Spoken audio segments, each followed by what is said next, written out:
It may not seem like it, but yes, this is still a booktube channel. It is freezing today. This morning when I woke up, it was like below 1 degrees and people even had like frost on their cars, which I'm sure to those cold country people sounds very silly that that is even an event, but in Perth that is cold. I don't know whether anyone has seen the TikToks of the people from other countries. Seems to be mainly Americans and British people who have moved to Australia and are surprised to find that it does actually get cold in winter. We're all finding those very funny because yes, not only does it actually get cold, but our houses are not insulated, so it is just as cold, if not colder inside than it is outside. And somehow we just all put up with it because that's just the way it is. So yes, this is still a booktube channel. I have read 8 books since I last spoke to you, which I didn't realize it was quite that many. So I'll go through those now. One of the sort of highlights from the last couple of months was reading the 2 Berlin books written by Christopher Isherwood. So I read Mr. Norris Changes Trains and also Goodbye to Berlin, both with these incredible covers that I found in an op shop. I had seen Cabaret before, so I was vaguely aware of at least the story of Goodbye to Berlin in terms of the Sally Bowles chapter. Mr. Norris Changes Trains is more of a full-on novel. It is about a Christopher Isherwood stand-in called William Bradshaw, which I think I mentioned before is just Christopher Isherwood's middle names. And he meets the titular Mr. Norris on a train to Berlin, then become friends and stay friends over the course of a few years. In pre-World War II Berlin, the rise of Nazism is a huge part of the story. Goodbye to Berlin, on the other hand, each chapter is basically sort of a short story in its own. Christopher Isherwood is now going by his real name in this book, and each story is based on real life things that happened to him when he was living in Berlin in the 30s. I definitely enjoyed Goodbye to Berlin more than Mr. Norris Changes Trains, mainly because I found Mr. Norris as a character really annoying and definitely not nearly as delightful as Christopher Isherwood seems to find him. He's a character who basically just sort of sponges off everyone else in a sort of incredibly vain way, is constantly complaining about not being able to live the life he wants, and yet it's kind of his fault that he never has any money because he's always spending the little money that he has. His behavior was just hard to feel sympathetic with, and I didn't really find it that amusing, whereas Christopher Isherwood is clearly finding this person incredibly entertaining. I thought the Goodbye to Berlin stories were just more successful because they were shorter, so all of his character studies in each chapter just don't last as long, and I think it works much better that way. Sally Bowles is the most famous chapter from this book. I think the most astonishing thing I found about these books is that Mr. Norris Changes Trains was published in 1935 and Goodbye to Berlin was published in 1939. So World War II hadn't even happened yet you feel like Christopher Isherwood is already understanding the significance of what is happening in 1930s Berlin. And I think it's interesting in terms of the history because I think I certainly was under the impression growing up, what I was kind of taught from, I guess, the British perspective of World War II is that no one really knew what was happening to Jewish people before the end of World War II. Whereas this makes it very clear that people knew exactly what was happening in terms of anti-Semitism in Germany at that time and just weren't really doing anything about it. It's pretty clear that no one cared because you read many books from the 1930s, from that era, British books especially, and usually those contain their own level of anti-Semitism without even being set in Berlin or featuring Nazis. So putting it in that context makes it feel all the more insidious, I think. Goodbye to Berlin, and probably specifically the Sally Bowles chapter, was turned into a play, which was then turned into a film in the 1950s. So I decided to watch the film I'm a Camera because I was curious to see how the story was adapted during that time. I read that this film really toned down a lot of the more, I guess, scandalous parts of the play, especially to do with Sally Bowles wanting to get an abortion and also to do with the main character Christopher Isherwood's homosexuality. But watching the film, having not seen the original play, I did actually find it quite progressive for films of that time, especially for films of the 50s, which kind of regressed compared to films of like the 20s and the 30s. For the Christopher Isherwood character, it is only implied that he's gay, but it's pretty heavily implied. You'd be pretty thick not to get that. And even just the fact that they mention abortion at all in the film is pretty progressive, I think. And I actually didn't hate the film. I thought the person playing Sally Bowles did a really good job. I I thought the character playing Christopher Isherwood did a really good job, and I thought it quite effectively conveyed the atmosphere that I got from reading the book. And then of course I had to go and watch Cabaret, which I have seen before but a few years ago, to then sort of see how it got adapted in a new era for a new format. And I was surprised watching this film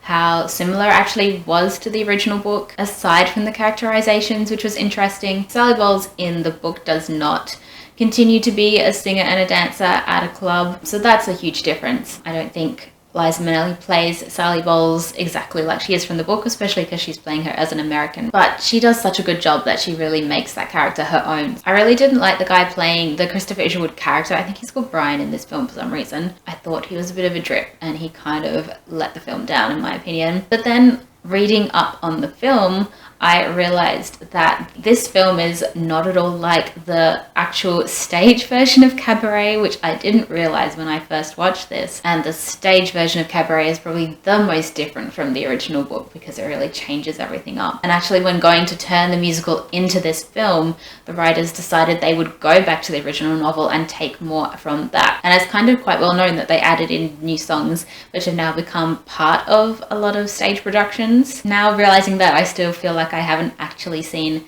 Cabaret the musical because it is so different from the film. It is so interesting and so cool to be able to track the progression of a story throughout the eras, and something that started off as such a small short story in a small collection of stories became such like a huge success in terms of the musical Cabaret. Goodbye to Berlin is now part of a whole transmedia franchise. So let's go through the other books. I read The Messenger by Markus Zusak, which I believe is called I Am the Messenger in other countries for some reason. I read this because there was a new ABC TV show adapted from this book that came out in May. I was gonna do like a book to screen special video on it, and then I watched the TV show and I wasn't particularly inspired, so I ended up not doing that. This is a book I absolutely loved when I first read it. I read it when I was 19.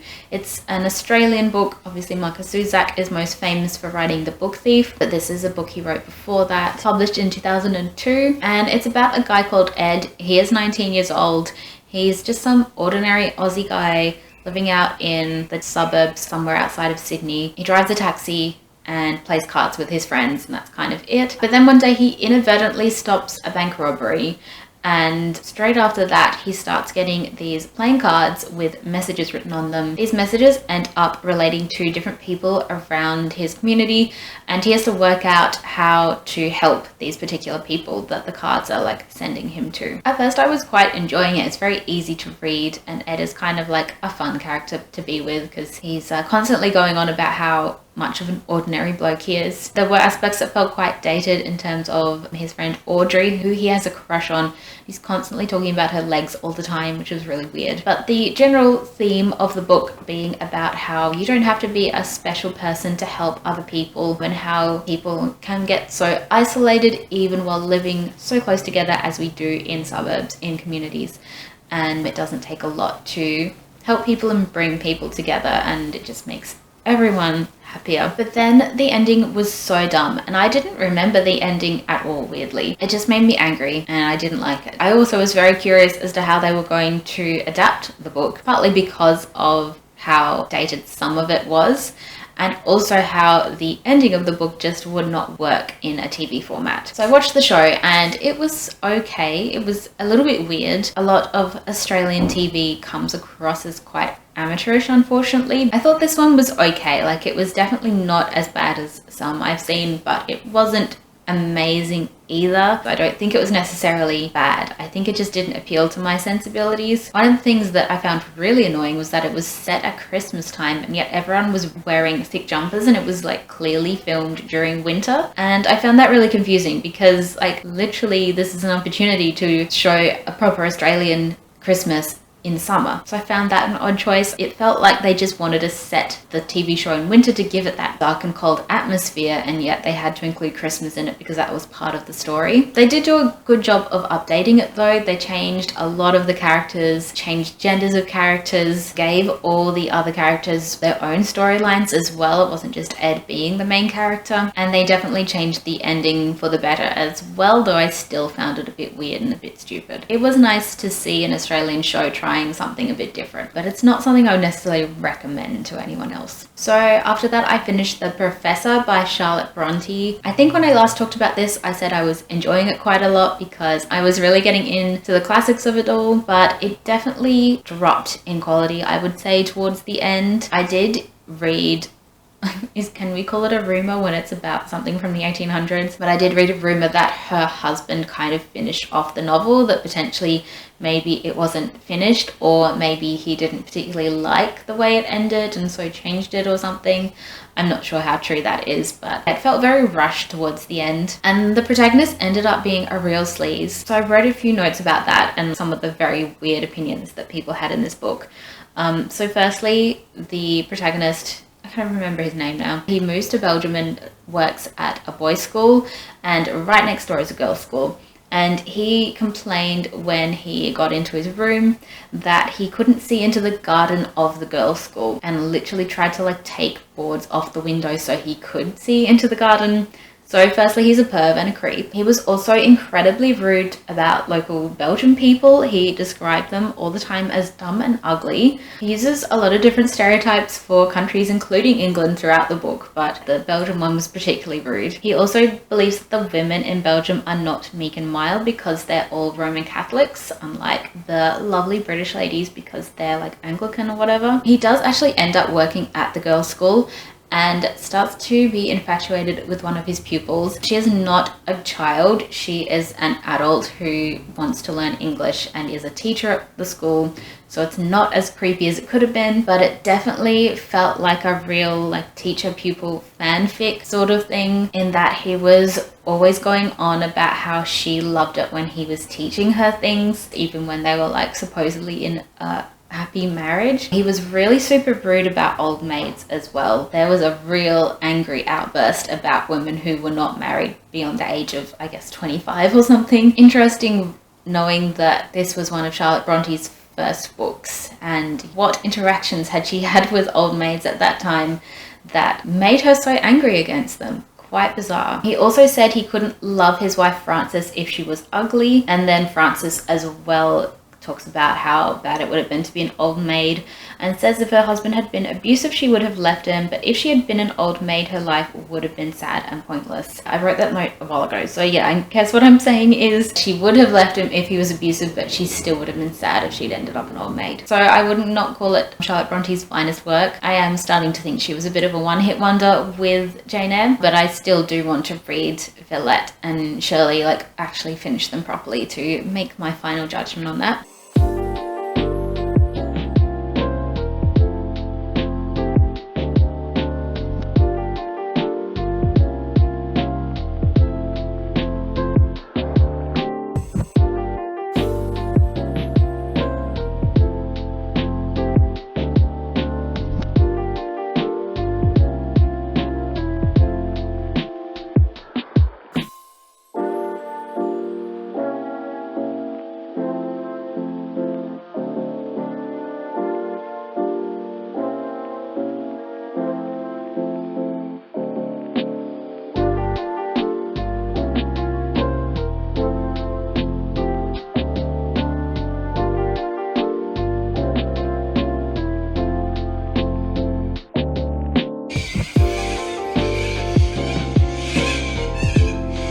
So I needed something quick and easy to read after that to give my brain a break, so I read the Lesbiana's Guide to Catholic School by Sonora Reyes. This was incredibly easy to read.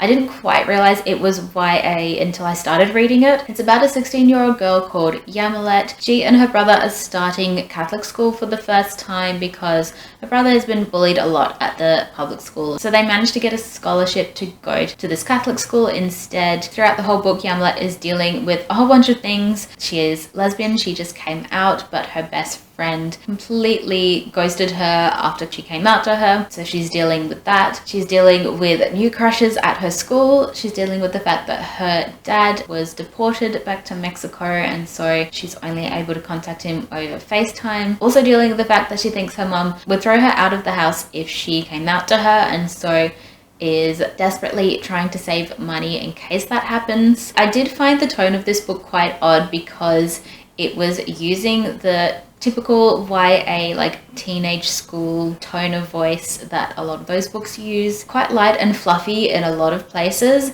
but then also dealing with such heavy content in other places, and it gets further sort of darker as the story goes along. And I felt like it was giving me a lot of whiplash in terms of that change of tone, but then maybe having that cute and fun tone is just an easier way to write about these more serious topics, and also just make it a bit more easily digestible perhaps for people who might be averse to reading about those topics. I did think it was a pretty good YA novel. I can imagine a lot of teenagers loving it. I next read an Australian book by an Aboriginal author, Melissa Lucashenko. The book is Too Much Lip. I read this because one of my friends from work started a book club where we read Aboriginal authors, and this is a book I've been meaning to read for ages because it won the Miles Franklin when it came out, which is the biggest book prize in Australia. This book had so much going on. It's kind of hard to sum it all up, but basically it is about a woman called Kerry. She is returning to her hometown quite reluctantly, but she's kind of on the run because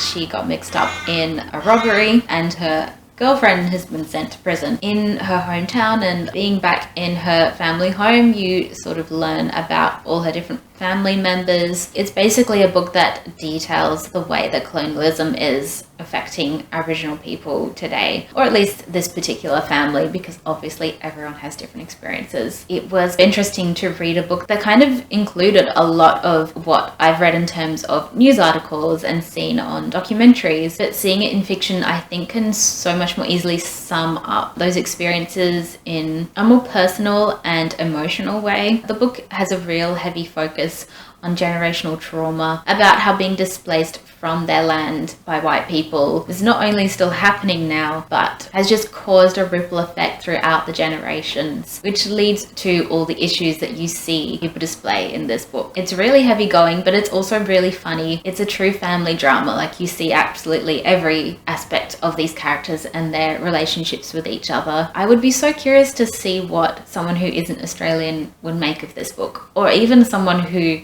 isn't as aware of the concept of generational trauma and the concept of colonialism in regards to Australia. I think they might find it a lot harder to understand, maybe, or wouldn't necessarily pick up on the nuances of it, or maybe they would, and maybe it would be incredibly educational. I would really highly recommend it because it's a really compulsive story. The characters are all so vibrant and real feeling stories that talk about issues and are trying to tackle something that is so big and enormous and challenging, can often come across too educational in a way, or too much like they're trying to tick off particular points that they want to make.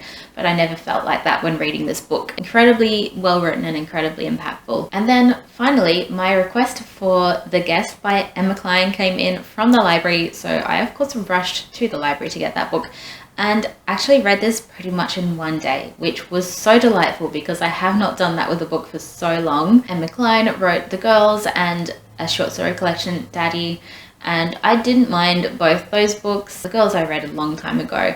I think Emma Cline's ability to create atmosphere and to hone in on location is so impressive. I think her books are almost filmic in the way that you can visually see everything that's happening. The first couple of chapters with this book, however, I was not feeling that. I was just struggling to really place the character and work out the setting until it kind of got more into a rhythm, and then I was completely swept up in the story. I don't think I could say I enjoyed this book as such because it was not enjoyable to read, because the main character Alex is so frustrating, but it was incredibly compulsive to read. That is for sure. So it's about this woman, Alex, who we find living with a much older man, a very wealthy man. She's just kind of hanging out in his house, and he just lets her stay there because he wants a pretty young girlfriend to sort of bring with him to other rich people's houses. It's never mentioned that it is Long Island, but I assume it's meant to be Long Island, which is kind of funny considering I just watched No Hard Feelings, the Jennifer Lawrence film, also set there, also about rich people living in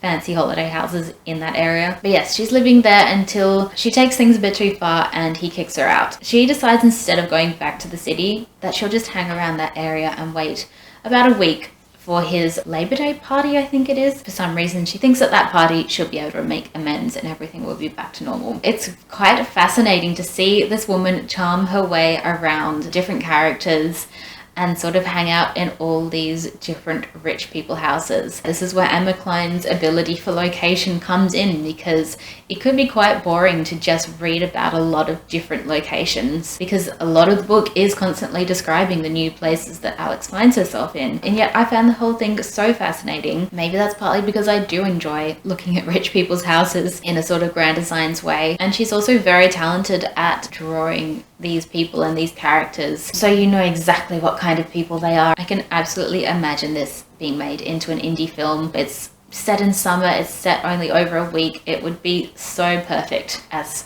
like a Sofia Coppola film. An absolute page turner for me. I just had to keep finding out what was happening next, where she was going to find herself next. I do think the ending was a little bit of a cop-out. I think as a culture we need to be over open-ended endings unless they're really good, like unless they've really worked for the story. I really think the open-ended ending is just an excuse to not finish something properly at this point. But I'd already spent such a lovely Sunday just reading this book that I was still happy at the end. I would recommend for all you summer Northern Hemisphere people. I think this is an excellent summer read. And lastly, I finished an Agatha Christie novel, The Mysterious Affair at Styles. This is the very first book Agatha Christie wrote, or at least published, and is the very first Poirot book as well. I've only read a couple of Agatha Christie books before, and none of the famous ones. One was called Poirot at Christmas. I can't even remember what the other one was called. And so I feel like this is an opportunity to read all of her novels in chronological order, in terms of like publishing order, I guess I should say. I find that a very interesting way to read an author, because you get to see the progression of their writing. But what's so fascinating about reading this one is that all the things you expect from a Poirot novel are already in this book. In terms of his character, it's completely there on the page, exactly how he is in the TV show, which is my only reference point for him really. You also have the character of Captain Hastings and Sergeant Japp, who also appear in the TV show, and it is actually narrated by Hastings. We always think of Agatha Christie as like set between, I guess, the 30s and the 50s, but this book was actually published in 1920 and is set during World War I, because it talks about how Captain Hastings is on leave from the army, or like from the war. And that's why he's gone to this big house in the countryside where he has a friend. He's staying with his friend's family, and their stepmother dies in the book, and that's the murder mystery that Poirot has to solve. I do feel like half the book is Hastings getting annoyed at Poirot for going down routes that he thinks are crazy, or saying things about the murder that he doesn't agree with, and then it turns out that of course Poirot is right and Hastings is wrong. I guess that's his character, is that he's just a little bit hot-headed and young and thinks he's pretty smart, but Poirot of course is much smarter than him. I did love that Poirot is actually a Belgian refugee. The reason he knows Hastings is because of meeting Hastings as a soldier in Belgium, and he's literally living in a house with a bunch of other Belgian refugees, and that's why he's in England. However, on the other hand, there were a couple of some extraordinarily horrific racist moments in this book. One using the N-word, and one talking about the fact that one of the characters is Jewish. And that's all they really say, but it's implying that that's one of the reasons why they don't like him. Exactly what I was saying about British books of that era and anti-Semitism. It's just shocking and appalling how rife it is. I had a good time with this book. I enjoyed the way it was written. I enjoyed the characters. There's something about the language from that era that is so fun to read and so specific that you just know exactly how it's meant to sound. All the slang words that people used in like the first half of the century in the UK are just astonishing, and I always wonder how they even came about. I did think the actual murder mystery aspect of it was kind of silly. The ways Poirot solved the mystery, I didn't really get exactly how he had reached the conclusions that he did. It felt like there were a few clues missing along the way that should have been made more obvious, but as it was her first novel, I think it's quite impressive. So I think her first 10 novels are all available on Project Gutenberg because they're out of copyright in America. So I'm excited to read through them, and then hopefully the rest will be available through the library, or I can find them secondhand somehow. But this is a very ongoing, long project because she has a lot of novels and I'm not like in a rush to read all of them at once. But I think I've definitely talked long enough. Thank you so much for watching, and I will see you in my next video. Bye!